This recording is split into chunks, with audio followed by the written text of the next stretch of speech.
Measurement of power power factor in RLC series circuit.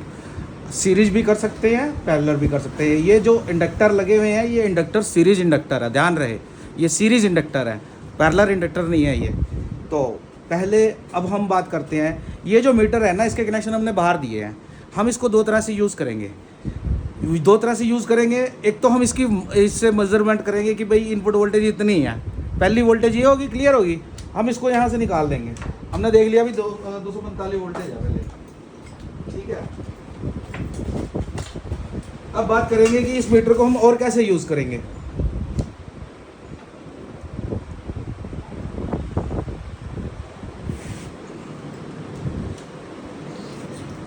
देखिए सबसे पहले हम इसके ऊपर लोड डाल देंगे। मान लीजिए हमने ये लोड डाल दिया, ठीक है, होगा क्या। पहली बात तो ये है कि अभी हम पहले तो अप्लाइड वोल्टेज हमने देखी थी कि कितनी थी सर्किट के अंदर, टोटल सप्लाई अप्लाइड वोल्टेज कितनी थी, वो थी हमारी ये तो होगी हमारी अप्लाइड वोल्टेज कि 243 हमारी अप्लाइड वोल्टेज थी।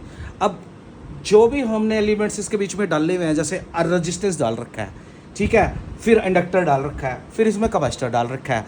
अब अगर हम इसकी टोटल पावर और पावर फैक्टर देखना चाहते हैं तो हमारी पावर और पावर फैक्टर यहाँ दिखाई देगा।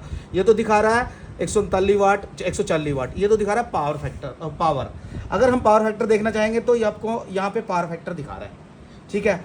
और अगर हम इसका पावर फैक्टर देख लिया, फ्रीक्वेंसी भी दिखाता है, ये सारा रीडिंग देता है। ये वोल्टेज भी दिखाएगा, कितनी वोल्टेज इसके अंदर जा रही है और कितना करंट है ये भी दिखा रहा है, सब कुछ ये दिखाएगा। लेकिन कॉमनली हम इसको पावर फैक्टर पावर के लिए लगा रखा है हमने मेन तो बाकी तो पावर फैक्टर हो गया और ये पावर होगी, ठीक है।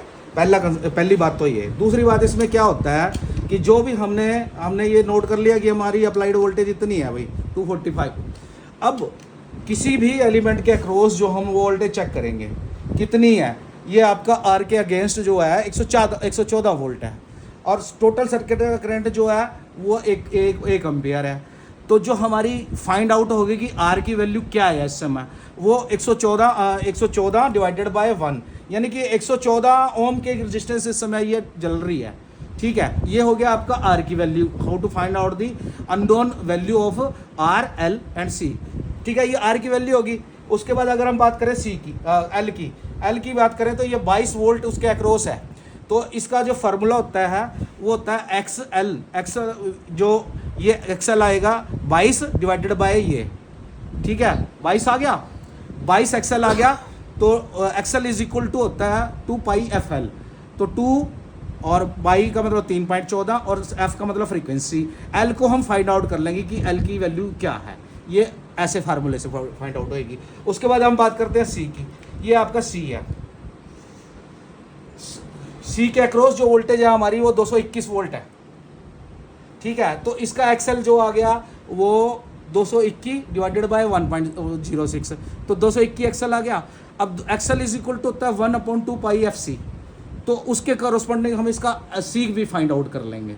तो हमने इसमें दो तरह की इंडक्टेंस दी है, एक तो एयर कोर इंडक्टेंस है और दूसरी आयरन कोर इंडक्टेंस है। अगर आप आयरन कोर इंडक्टेंस के फाइंड आउट करना चाहते हो तो आप आयरन कोर का भी कर सकते हो। ऐसे ही सी की बात करें तो सी भी कर सकते हो। मतलब इसमें डिफरेंट हर चीज़ ना डिफरेंट रीडिंग देगी और उसको आप measurement of power factor find out कर सकते हो। ये कंसेप्ट सारा क्लियर हो जाता है। लोड आप इंक्रीज डिक्रीज भी कर सकते हो यहाँ से वेरिएबल रेजिस्टेंस का। देने को रियोस्टेट भी दिए जा सकते थे। रियोस्टेट इसलिए नहीं दिया जाते कि वो हाथ से चलते हैं तो बच्चों को करंट लगने का खतरा होता है। बल्ब सेफ है इसलिए हमने इसको आर डाल दिया इसमें, ठीक है।